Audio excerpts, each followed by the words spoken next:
Homicide, suicide, and mass shootings are just a few things that played with the amount of firearms owners. The Second Amendment was ratified in 1791 as a way for people to bear arms and keep themselves safe. In a world we live in now, is there such a need for the amount of weapons on the streets? Is there an increase of violence due to the amount of firearms owners? According to a study done by a group of doctors at ACP Journals, firearms were an estimated cause of 31,000 deaths in the United States.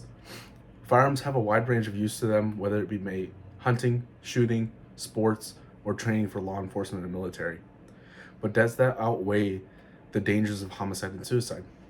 According to an article written by Harvard, they linked that if a state had a major prevalence with guns, that it would have an increase of violence, homicide, and suicide in the state. I want to reflect with the ease of access to firearms themselves and what could be done to ratify the ability to obtain them and not take away the Second Amendment right. The amount of deaths in the United States is staggering. The number of suicides for firearms is alarming. As well as within the past 10 years, the number of mass shootings has increased significantly. Something needs to be done to reduce the amount of death. As for myself, I grew up around firearms all my life. Grandfather and father were both military and police. I grew up learning about safety and the smart way of handling them, and to be smart while using said firearm. I also now own a few firearms myself, and by teaching others how to safely keep them and use them. And I never plan to use said firearm against another person. I know the harm that can be done and the dangers with its usage. Today, I want you to persuade you on making change to the general rule of buying a firearm. I strongly believe that firearms aren't the true issue to the amount of violence and damage, but it is a cause. It is people who are at the epicenter of the danger and the violence. First, I want to discuss with the ease of access to firearms, and then I'll discuss the dangers when firearms are truly accessible. And finally, I want to get to what to be done to regulate the amount of guns and gun owners. First, let's discuss how easily accessible firearms in the state of California. Firearms across the country are accessible, whether it's sporting goods stores, firearms stores, just random stores such as Bass Pro Shop. The way you gain access to a firearm is taking a written test and having a background check done. It's the general knowledge of proper gun ownership. The other aspect that is accounted for is a background check that is needed to purchase firearms as well as ammunition in California. The background check will check everything from criminal and non-criminal. The background check will check everything. According to the FBI, the background check verifies if the buyer is eligible and ineligible to make the purchase of the firearm. Since 1998, more than 3 million checks have been done, with more than 1.5 million denials. Now that we looked at the accessibility, we can now look at what changes can be made. Firearms across the nations have been up for debate for access and personal use for many years. It has grown because of the amount of mass shootings across the nation and the amount of people that have access to said firearms. Mass shootings have been growing issue in the States due to the lack of proper regulation and improper storage and uses of the firearms. Also, the number of owners who have either unregistered or not been the owner of the firearm this year in 2022 alone.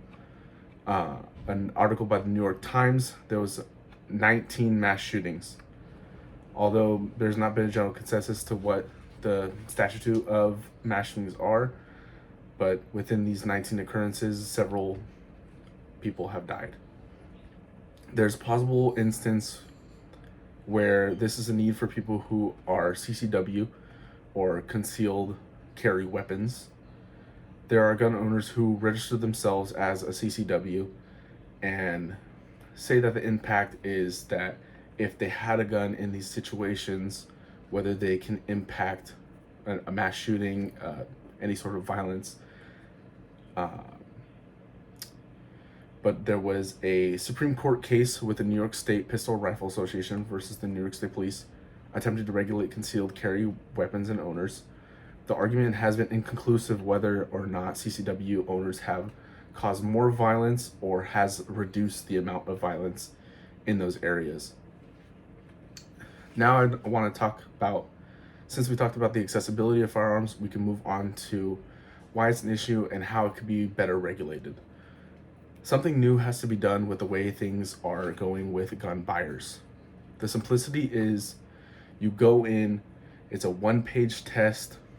Even the owner of the store, or whether you go to a sporting goods store, they will attempt to help you with the test to properly sell that firearm. It's a complete joke.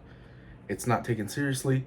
It's pretty brain dead simple. It is remedial at best. When going to drive, you need a license. When going to shoot, you need a license. We do not allow unlicensed people to drive. Why should we allow unlicensed people to shoot? I believe there should be some sort of in-person qualification test, some sort of thing you would do at the driving test, like at the DMV. It needs to be some sort of regulation between the two, because a one-page test just upon your proper knowledge isn't cutting it. Being able to go to a course, get taught by a law enforcement officer or an ex-retired law enforcement officer or police official, military, something that they have had proper training, and to be able to teach you usage, storage, ways to handle.